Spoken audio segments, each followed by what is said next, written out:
Nais pa imbestigahan ng Makabayan Block ang nangyaring engkwentro sa Toboso, Negros Occidental noong April 19.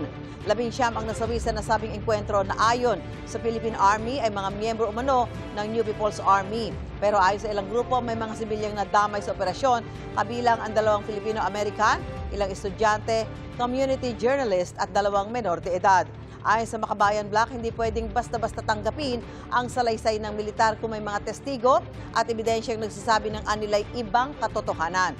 Naghain na sila ng resolusyon sa Kamara para imbestigahan ang insidente. Nababahala naman ng University of the Philippines Open University sa pagkakasawi roon ni Maureen Kiel Santuyo na kanilang estudyante.